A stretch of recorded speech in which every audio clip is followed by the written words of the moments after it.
Dr. Sarah Chun adjusted her diving mask and checked her oxygen levels one final time before descending into the crystal-clear waters off the coast of New Zealand. The Marine Research Station had received reports of unusual disturbances in the deep-sea thermal vents, and as the lead xenobiology specialist, Sarah volunteered to investigate personally. The water grew darker as she descended past the 200-meter mark. Her specialized diving suit regulated pressure and temperature, while her helmet's built-in sonar painted a three-dimensional map of the underwater landscape. Schools of bioluminescent fish scattered as she approached the thermal vent system, their natural light creating an otherworldly display against the volcanic formations. Sarah's breath caught in her throat when her sonar detected something massive moving near the largest thermal vent. The object measured roughly 15 meters in length, far too large to be any known marine life in these waters. She activated her suit's recording systems and swam closer, maintaining a respectful distance. What she saw defied every scientific principle she understood about Earth's ecosystem. A creature that resembled a dragon from ancient mythology lay trapped beneath a collapsed section of volcanic rock. Its scales shimmered with an iridescent blue-green pattern that seemed to pulse with internal light. For powerful limbs ended in clawed digits, and membrane wings stretched between elongated finger bones. Most striking were its eyes, large, intelligent, and filled with unmistakable pain and fear. The creature struggled weakly against the rocks, pinning its hind legs. Sarah noticed gills behind its elongated neck opening and closing rapidly, indicating severe respiratory distress. Whatever this being was, it was drowning in an environment where it clearly didn't belong. Sarah's training kicked in immediately. Marine biologists learned to act first and analyze later when dealing with creatures in distress. She activated her suit's emergency tools and swam directly toward the trapped animal. The creature's eyes tracked her movement, and she could see intelligence behind its gaze, not the simple awareness of a fish or marine mammal, but something deeper and more complex. "Easy there," Sarah whispered into her suit's communication system, knowing the creature couldn't hear her, but needing to vocalize her intentions. "I'm going to help you." The dragon-like being remained still as Sarah examined the rock formation pinning it down. Her suit's sensors indicated the stones weighed several tons each, far beyond what human strength could move. However, the thermal vent created natural pressure differentials that Sarah could exploit with the right application of physics. She retrieved her emergency tools and began working on the largest boulder. By redirecting the thermal vent's pressure through carefully placed charges, she could create enough force to shift the rocks without harming the creature further. The process required precise calculations and steady hands, even as her oxygen supply steadily decreased. The first boulder shifted with a grinding sound that resonated through the water. The creature's eyes widened, and it made a sound, not quite a roar, but something between a whale song and a musical note. The vibration traveled through the water and seemed to communicate both pain and gratitude. Sarah worked faster, her movements becoming more confident as she understood the rock formation structure. The second boulder proved easier to move, and within minutes, she had cleared enough debris to free the creature's trapped limbs. The moment it was free, the dragon being attempted to swim upward, but immediately began sinking again. Sarah realized its internal injuries were more severe than she initially thought. Without hesitation, she activated her suit's emergency flotation systems and positioned herself beneath the creature.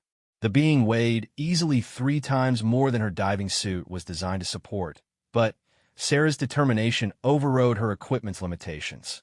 She began the slow ascent toward the surface, her suit's motors straining against the additional weight. The creature seemed to understand what she was doing and helped by moving its wings in weak, coordinated motions.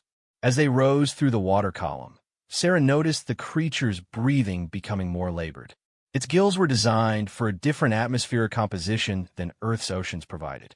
She needed to reach the surface quickly, but ascending too rapidly would cause decompression sickness for both of them. Sarah made a calculated risk and increased their ascent rate beyond safe parameters. Her suit's warning systems activated, alerting her to the dangers, but she ignored them. The creature's life took priority over her own safety protocols. They broke the surface just as Sarah's oxygen reserves hit critical levels. The creature gasped and coughed, water streaming from its gills as it struggled to adapt to the different environment. Sarah activated her emergency beacon and began swimming toward shore, still supporting the massive being. The creature's breathing gradually stabilized as they reached shallower water. Sarah guided it to a secluded cove where she had established a research camp. The being was too weak to resist, and she could see wounds along its flanks that needed immediate attention. Sarah dragged herself and the creature onto the sandy beach, her diving suit's motors finally giving out from the strain. She removed her helmet and took her first breath of natural air in hours.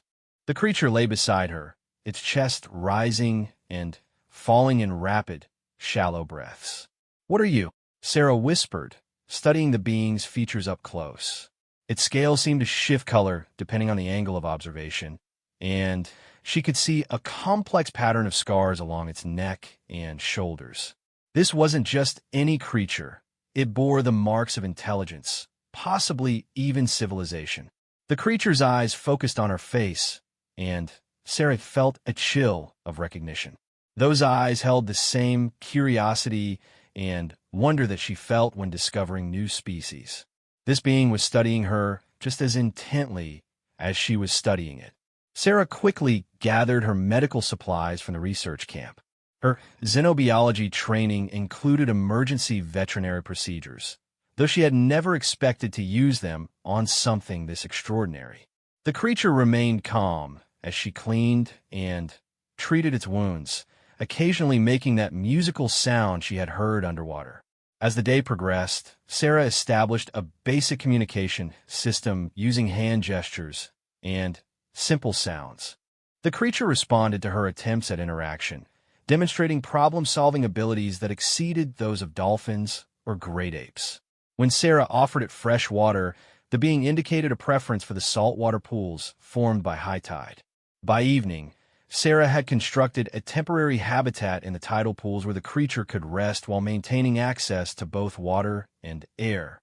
She set up her monitoring equipment to track its vital signs and began documenting her observations. The creature, which Sarah had begun thinking of as Kai, after its musical vocalizations, showed signs of rapid healing. Its wounds closed at a rate that defied conventional biology, and its energy levels improved dramatically once it had access to proper hydration and rest. Sarah spent the night beside the tidal pools, monitoring Kai's condition and marveling at the implications of her discovery. This being clearly represented an intelligent species, possibly not native to Earth. The question was whether it was alone or if others of its kind existed somewhere in the vast ocean. As dawn approached, Kai began making different sounds, longer, more complex musical phrases that carried across the water. Sarah realized the creature was calling to someone or something. Her pulse quickened as she considered the possibilities. If Kai wasn't alone, then humanity was about to make first contact with an alien intelligence. The ocean remained silent for several hours, but Sarah noticed Kai's behavior becoming more agitated as the day progressed. The creature would swim to the edge of its tidal pool habitat and stare out at the open ocean, continuing its musical calls with increasing urgency. Sarah made the decision to help Kai return to deeper water, if that's what it wanted. She had saved its life, but keeping an intelligent being captive went against every ethical principle she held. However, she also recognized that releasing Kai might mean losing the greatest scientific discovery in human history. The choice was taken from her hands when Kai suddenly became very still, its head tilted as if listening to something beyond human perception. The creature's scales began to glow more brightly, and it made a series of rapid, excited sounds. Sarah looked out at the ocean and saw nothing unusual but her instruments detected massive underwater movements approaching from the deep ocean. Multiple large objects were moving towards shore at incredible speeds, and they were coming directly for her small cove. Kai's family had found them. Sarah's hands trembled as she watched the sonar readings on her research equipment. 6 massive signatures approached from the deep ocean, each one larger than Kai. The creatures moved with purpose and coordination that suggested advanced intelligence and possibly military organization. Kai's excitement was unmistakable. The young dragon being's scales pulsed with bright bioluminescent patterns, and its musical calls had changed to rapid, joyful sequences that Sarah interpreted as distress signals being answered by family members. Sarah faced an impossible decision. Her scientific training demanded that she document everything and attempt communication with what could be humanity's first contact with alien intelligence. Her survival instincts, however, screamed at her to run before the approaching creatures decided she was a threat to their young. The first massive head broke the surface 200 meters offshore. Sarah gasped at the sheer size of the adult dragon. Where Kai measured 15 meters, this creature appeared to be at least 40 meters long. Its scales were a deeper shade of blue-green, and numerous scars across its hide suggested a long life filled with challenges and conflicts. More heads emerged from the water, forming a semicircle around the cove. Sarah counted 6 adults, their eyes all focused intently on her and Kai. The young dragon continued its excited calling, swimming to the edge of its tidal pool and attempting to reach the ocean. Sarah made her choice. She waded into the water and carefully lifted Kai, supporting the creature's weight as she carried it toward deeper water where it could swim freely. Her actions caused immediate reactions from the watching adults. Their musical calls became deeper and more complex, creating harmonies that resonated through the water and into Sarah's bones. As soon as Kai reached swimming depth, it raced toward the largest of the adult dragons. The reunion was clearly emotional, with the adults surrounding the young one and creating a symphony of vocalizations that brought tears to Sarah's eyes despite her inability to understand their meaning. Sarah stood waist-deep in the ocean, uncertain whether she should retreat to shore or remain where she was. The decision was made for her when the largest dragon, clearly Kai's parent, approached slowly and deliberately. The massive creature stopped just beyond arm's reach and lowered its great head to Sarah's eye level. She found herself looking into eyes that held unmistakable intelligence, wisdom, and something else she couldn't quite identify. The dragon studied her for several long moments, and Sarah felt as though her very soul was being examined and evaluated. Then the creature did something extraordinary. It extended one of its enormous clawed hands towards Sarah, palm up, in a gesture that seemed universal across species. Sarah understood the invitation and slowly placed her small human hand on the dragon's palm. The moment their skin made contact, Sarah's mind exploded with images, emotions, and concepts that threatened to overwhelm her consciousness. She saw vast underwater cities with architecture that defied human understanding. She witnessed spacefaring vessels that moved between star systems with the elegance of living creatures. Most importantly, she experienced the dragon's memories of Kai's disappearance and the pack's desperate search. The mental connection lasted only seconds, but it conveyed more information than hours of conventional communication could have achieved. Sarah understood that these beings were not native to Earth, but had established a temporary colony in the deep ocean trenches. Kai was not just any young dragon, but held special significance within their society, possibly royalty or heir to important knowledge. When the connection ended, Sarah staggered backward, her human brain struggling to process the alien concepts she had experienced. The dragon withdrew its hand, but continued to watch her with what Sarah now recognized as gratitude and respect. The pack's leader turned toward the other adults and engaged in rapid, complex vocalizations. Sarah couldn't understand their language, but she sensed an important discussion taking place. Some of the dragons seemed agitated, their calls sharp and urgent, while others responded with calmer, more measured tones. Kai swam between the adults, adding its own voice to the debate. The young dragon repeatedly gestured toward Sarah and made sounds that seemed pleading or explanatory. Sarah realized that Kai was telling the story of its rescue and arguing on her behalf. The discussion continued for several minutes before the pack leader approached Sarah again. This time, it didn't attempt another mental connection, but instead performed a series of elaborate gestures with its claws and wings. The movements were clearly ritualistic, possibly representing some form of formal acknowledgement or blessing. Sarah attempted to respond with gestures of her own, bowing respectfully and placing her hands over her heart in what she hoped would be interpreted as a sign of peaceful intentions and goodwill. The dragon's reaction suggested she had chosen correctly. Several of them made sounds that reminded her of human laughter. As the day progressed, Sarah found herself participating in what could only be described as a cultural exchange. The dragons demonstrated their abilities to manipulate water currents, create complex sonic patterns, and even generate controlled bioluminescent displays that serve as a form of visual communication. Sarah shared human technology in return, showing them her diving equipment, research instruments, and even her laptop computer. The dragon showed particular interest in her digital camera, seeming to understand its purpose immediately and posing for pictures with what Sarah could only describe as enthusiasm. Kai served as an intermediary throughout these exchanges, having learned to recognize Sarah's emotional states and limitations during their time together. The young dragon would intervene when the adults became too excited or when their demonstrations threatened to overwhelm Sarah's human sensibilities. As evening approached, Sarah realized the dragons were preparing to leave. Their body language and vocalizations indicated an internal debate about their next course of action.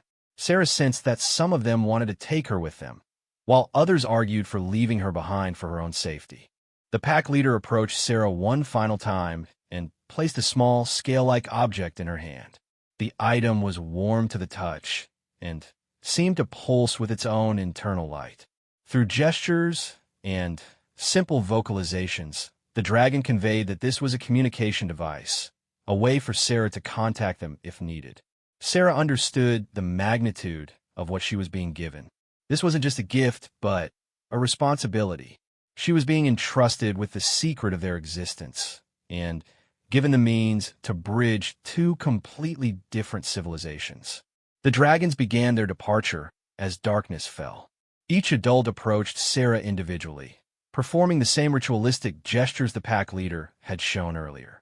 Sarah interpreted these as formal farewells and expressions of respect for her actions in saving Kai's life. Kai was the last to say goodbye. The young dragon spent several minutes with Sarah, making soft musical sounds and gently touching her with its claws in what she recognized as expressions of affection. Sarah petted Kai's scales and whispered words of encouragement, knowing this might be the last time she would see the creature she had grown to care for. As the dragons disappeared beneath the ocean's surface, Sarah stood alone on the beach holding the communication device and trying to process everything that had happened. Her scientific mind raced with the implications of first contact, while her human heart mourned the departure of beings she had briefly come to consider friends. Sarah returned to her research camp and began documenting everything she could remember. She filled dozens of pages with sketches, descriptions, and theoretical analyses of dragon anatomy, behavior, and technology. However, she made a conscious decision to keep her discovery secret for the time being. Humanity wasn't ready for knowledge of alien intelligence. The political, religious, and social upheaval that would result from announcing first contact could be catastrophic.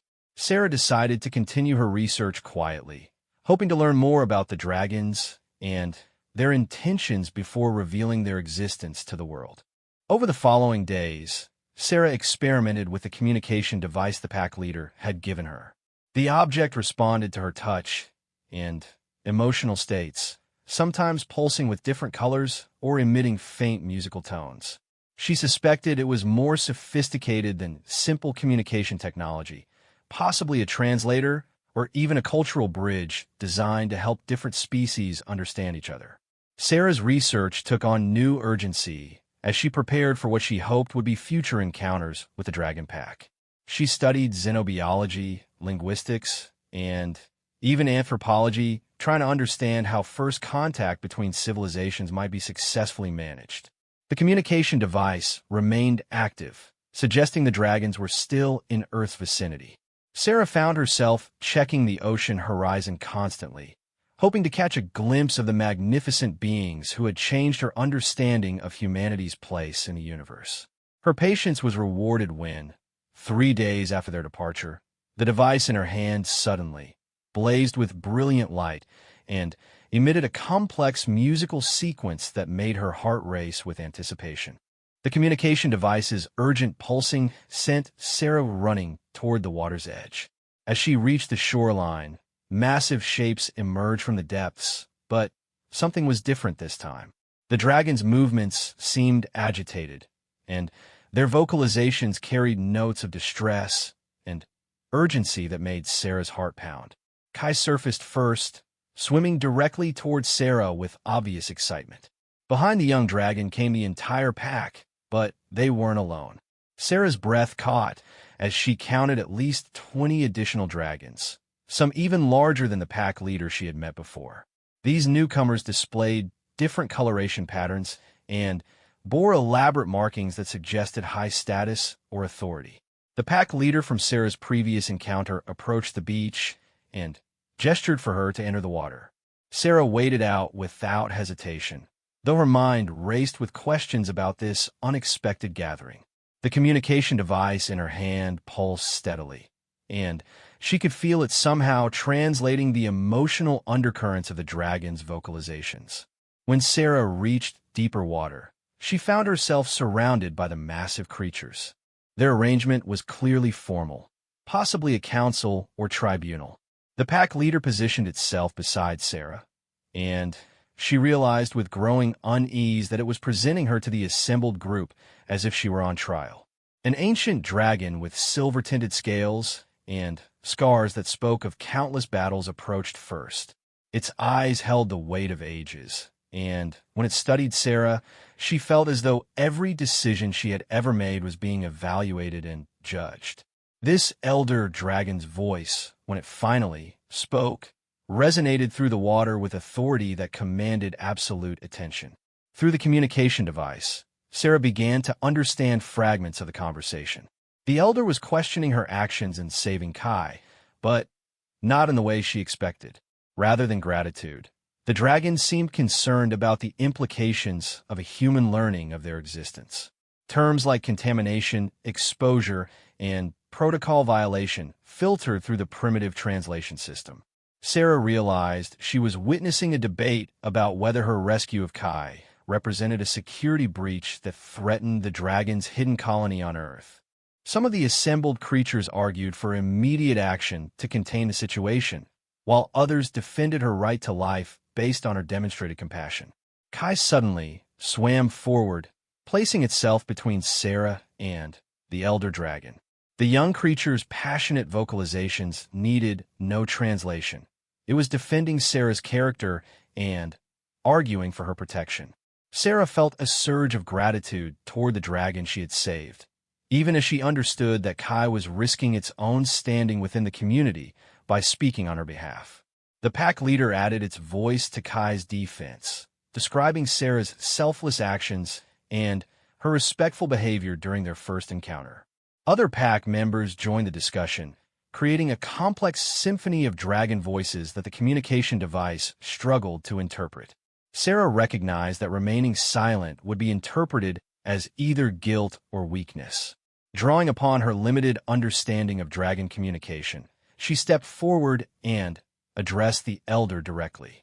Using a combination of gestures and simple vocalizations, she attempted to convey her respect for their civilization and her understanding of the responsibility that came with knowledge of their existence. The elder dragon's reaction was immediate and surprising.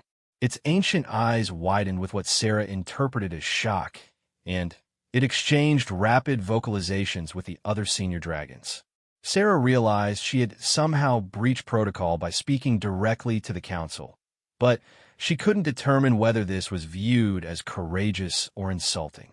The debate that followed was intense and complex, with multiple factions of dragons arguing different positions. Sarah caught references to ancient laws, precedent cases, and philosophical principles that govern first contact scenarios. She began to understand that her situation was not unique. The dragons had encountered other species before and had established formal procedures for dealing with such situations. One faction argued for what Sarah interpreted as memory adjustment, possibly the removal or alteration of her memories of the encounter.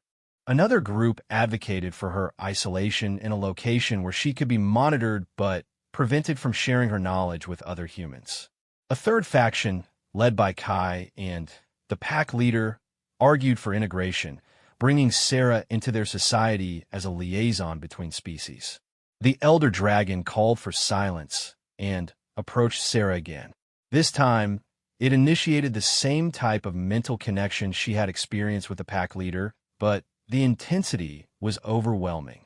Sarah saw visions of galactic civilizations, interspecies conflicts, and the careful protocols that govern contact between different worlds and cultures. She witnessed the dragon's history, their evolution from purely aquatic beings to spacefaring explorers who served as mediators and peacekeepers across multiple star systems. She learned that their presence on Earth was part of a larger mission to evaluate humanity's readiness for inclusion in a galactic community.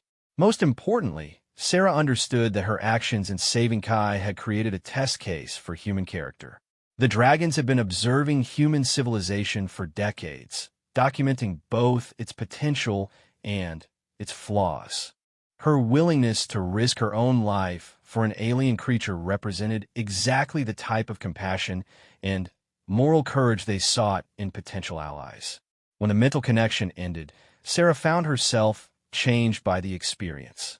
The knowledge she had gained came with enormous responsibility, not just to keep the dragons secret, but to help prepare humanity for an eventual formal first contact that could reshape the future of both species. The elder dragon stepped back and engaged in private consultation with the other senior members of the council. Their discussion was brief but decisive. When they reached agreement, the elder approached Sarah once more and performed an elaborate ritual that involved touching her forehead with one massive claw while vocalizing what she interpreted as a formal oath or blessing. Through the communication device, Sarah understood that the council had reached an unprecedented decision. Rather than memory adjustment or isolation, they were offering her a position as the first human ambassador to their civilization. The honor came with restrictions and responsibilities, but it also represented complete acceptance and trust. Sarah's acceptance of their offer was immediate and wholehearted. She understood the magnitude of what was being asked of her, but she also recognized the incredible opportunity to bridge two civilizations and potentially guide humanity toward a brighter future among the stars.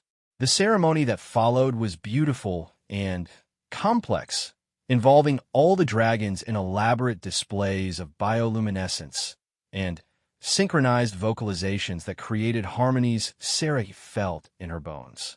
Kai presented her with additional communication devices and what appeared to be a breathing apparatus designed for extended underwater activities. As the formal proceedings concluded, the elder dragon approached Sarah one final time. Through direct mental contact, it shared coordinates for a deeper ocean location where a permanent dragon outpost was hidden. Sarah was invited to visit this facility to begin her education as an ambassador and to learn the true scope of the galactic civilization she was joining. The council began to disperse, but not before each member performed individual acknowledgement rituals towards Sarah. She understood that word of this decision would spread throughout Dragon society, establishing her credentials and authority as humanity's representative. Kai remained beside Sarah as the other dragons departed, clearly designated as her guide and cultural interpreter. The young dragon's excitement was infectious, and Sarah found herself smiling despite the overwhelming nature of her new responsibilities. As they swam back toward shore, Sarah reflected on how her simple act of compassion had evolved into something that could reshape the future of human civilization. The rescue of one drowning alien had opened doors to wonders beyond imagination, but it had also placed the burden of representing all humanity squarely on her shoulders. The communication device pulsed with new information, star charts, cultural protocols, and technical specifications that would prepare her for her first formal visit to the Dragon Outpost. Sarah understood that her real adventure was just beginning, and that the choices she made in the coming days would echo through history for generations to come. Sarah's first visit to the Dragon Outpost challenged every assumption she had about alien civilization. The coordinates led her to a section of ocean that appeared unremarkable on the surface, but the communication device guided her to dive deeper than any human had ever descended without specialized equipment. The breathing apparatus the dragons had provided worked flawlessly, extracting oxygen directly from seawater through advanced biological filters. As Sarah descended past the 1,000-meter mark, bioluminescent markers began appearing along the ocean floor, creating a pathway towards something that defied human engineering capabilities.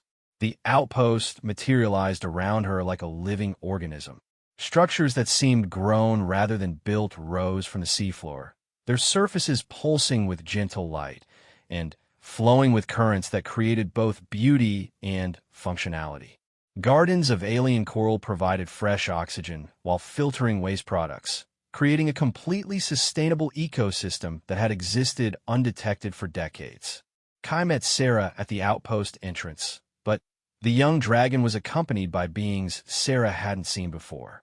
Smaller dragons with different physical characteristics served various roles within the facility, while creatures that appeared to be from completely different species worked alongside them in perfect cooperation.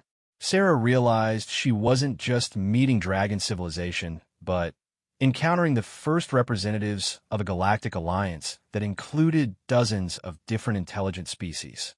The implications staggered her as she was led through corridors filled with technology that merged biological and mechanical elements in ways that seemed impossible.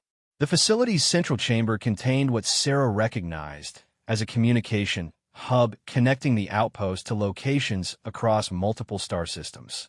Holographic displays showed star maps with hundreds of inhabited worlds, trade routes between civilizations, and real-time communications from species whose appearance challenged her understanding of what life could become.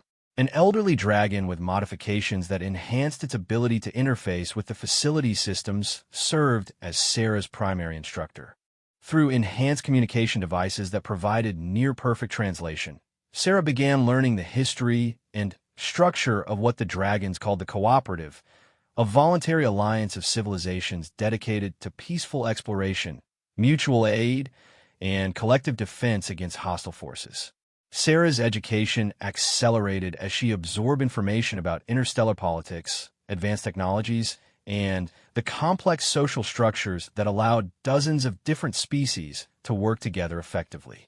She learned that Earth's evaluation as a potential cooperative member had been ongoing for over a century, with dragon observers documenting human progress and setbacks. The evaluation process focused on specific criteria that determined a species' readiness for galactic citizenship. Military capability was less important than demonstrated compassion, environmental stewardship, and the ability to cooperate with radically different forms of life. Humanity's record was mixed, showing both remarkable potential and troubling tendencies toward conflict and exploitation. Sarah's rescue of Kai had provided a crucial data point in humanity's favor, but it was only one example among thousands that the cooperative would consider before making their final decision. Her role as ambassador involved not just learning about alien civilization, but helping to present humanity in its best light while honestly acknowledging its flaws and limitations. During her second week at the outpost, Sarah participated in her first interstellar communication session. Representatives from 12 different worlds participated in a virtual council meeting where she was introduced as Earth's preliminary ambassador. The diversity of life forms she encountered challenged every assumption about intelligence and consciousness. Some delegates appeared as crystalline structures that communicated through harmonic vibrations. Others existed as collective consciousness distributed among multiple physical forms. Sarah even encountered a species that existed primarily as organized energy patterns, capable of inhabiting various technological systems as needed. Despite their radical differences, all the delegates shared certain fundamental values: respect for life, commitment to peaceful coexistence, and dedication to the advancement of knowledge and understanding.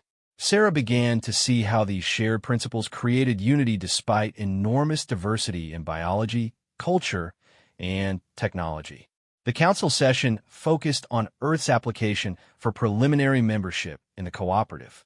Sarah found herself defending humanity against delegates who questioned whether humans could overcome their tribal instincts and violent tendencies. She argued that humanity's capacity for growth and moral development outweighed its current limitations, citing examples of human compassion, scientific achievement, and cultural evolution. Her most powerful argument came when she described her own transformation through contact with dragon civilization.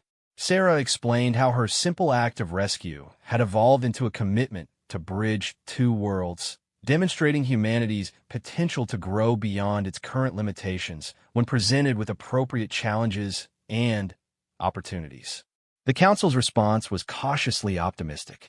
Several delegates expressed interest in limited cultural exchange programs that could provide additional data about human character and capabilities. Others advocated for a gradual introduction process that would allow humanity to adapt slowly to knowledge of galactic civilization. Sarah returned to the surface with new communication equipment and protocols for establishing contact between selected human institutions and cooperative representatives. Her mission had evolved from simple ambassadorial duties to actively preparing humanity for formal first contact. The selection of appropriate human representatives proved challenging. Sarah needed individuals with the scientific credibility to understand the implications of alien contact, the emotional stability to handle transformative knowledge, and the wisdom to prepare humanity gradually for its expanded role in the universe. Working with her dragon allies, Sarah identified a small group of scientists, philosophers, and world leaders who demonstrated the necessary qualifications. The initial contact protocol involved careful vetting followed by limited exposure to alien technology and culture, allowing each human representative to adapt at their own pace. Dr. Amanda Rodriguez, a xenobiology professor from the University of Sao Paulo, became Sarah's first successful recruit after demonstrating remarkable adaptability during a controlled encounter with dragon representatives. General Harrison Clark, despite his military background, proved capable of thinking beyond traditional security paradigms when presented with evidence of peaceful alien intentions. Dr. Yuki Tanaka, a linguistic specialist from Tokyo University, showed extraordinary aptitude for alien communication systems and quickly became instrumental in developing better translation protocols. Each new human representative brought unique perspectives and capabilities that strengthened Earth's position within the growing cultural exchange program. The success of these initial contacts led to approval for expanded interaction between human and cooperative institutions. Sarah found herself coordinating scientific exchanges, cultural programs, and even limited technology transfers that began advancing human capabilities without disrupting social stability. However, not all interactions proceeded smoothly. Some human representatives struggled with the psychological impact of learning about galactic civilization, while others became concerned about the implications for human autonomy and independence. Sarah worked tirelessly to address these concerns while maintaining the delicate balance required for successful integration. The breakthrough came when human scientists successfully collaborated with cooperative researchers on a project to restore damaged coral reefs using alien biotechnology. The project demonstrated humanity's potential as a valuable contributor to galactic civilization rather than merely a passive recipient of advanced knowledge. Kai, now serving as Sarah's permanent liaison and cultural advisor, played a crucial role in these successes. The young dragon's enthusiasm for human culture and its ability to translate complex concepts between species made it an invaluable bridge between worlds. As Sarah's network of human representatives expanded, she began receiving reports of similar contact programs being established on other continents. The cooperative had apparently decided to accelerate Earth's integration timeline based on the success of her pilot program. The culmination of Sarah's efforts came when she received an invitation to address the full cooperative council at their primary facility orbiting a distant star. The invitation represented not just personal recognition, but acknowledgement that humanity was ready to begin formal negotiations for membership in galactic civilization.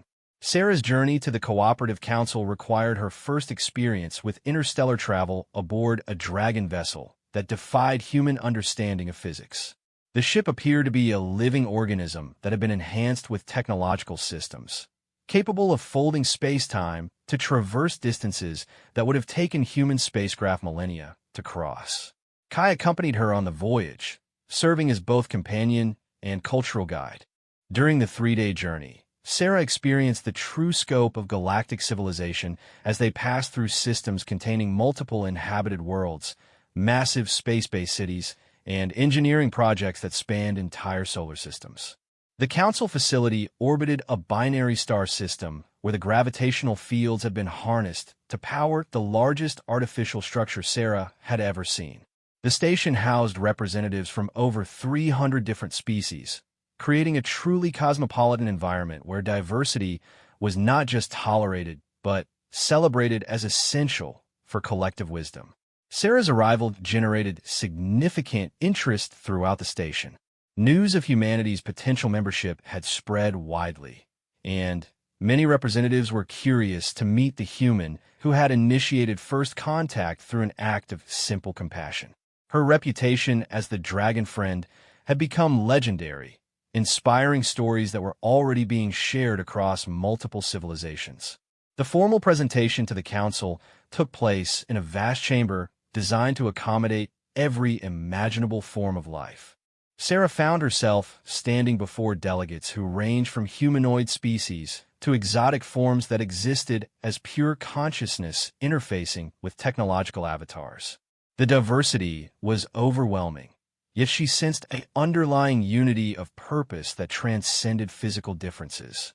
Sarah's speech began with the story of her rescue of Kai, but quickly expanded to encompass humanity's potential contributions to galactic civilization.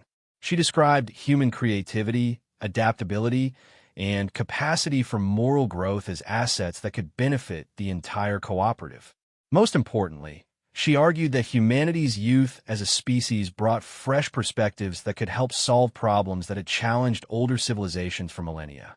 The questions that followed tested every aspect of Sarah's understanding of both human and alien cultures. Delegates challenged her assumptions about human nature, questioned humanity's ability to overcome its violent tendencies, and demanded specific examples of how humans could contribute to galactic society beyond their eventual economic and military potential. Sarah's responses drew upon her extensive training at the Dragon Outpost, as well as her growing network of human representatives. She provided detailed examples of human innovation, described successful collaborative projects between humans and cooperative members, and presented evidence of humanity's rapid adaptation to knowledge of alien civilization. The most challenging questions came from species that had experienced difficult first contact scenarios with other developing civilizations. These delegates shared stories of worlds that had been devastated by premature exposure to advanced technology or had become dependent on alien assistance rather than developing their own capabilities. Sarah acknowledged these concerns while arguing that humanity's cautious introduction process had demonstrated both human adaptability and the cooperative's wisdom in managing integration carefully. She pointed to the success of the pilot programs and the gradual expansion of human participation as evidence that Earth was ready for the next phase of development. The debate that followed Sarah's presentation lasted for hours, with delegates discussing humanity's application in dozens of different languages and communication methods. Sarah observed the democratic process that governed cooperative decisions, noting how every voice was heard and every concern was addressed before reaching consensus. The final vote was closer than Sarah had hoped, but decisive enough to provide a clear mandate. Humanity was granted provisional membership in the cooperative, with full membership contingent on successful completion of a 10-year integration program that would gradually expand human participation in galactic affairs. Sarah's role evolved again as she was appointed as Earth's permanent ambassador to the Cooperative Council. The position came with both enormous privileges and crushing responsibilities, as she would be representing not just her own planet, but serving as humanity's primary voice in decisions that affected trillions of lives across the galaxy. The celebration that followed the vote was unlike anything Sarah had ever experienced.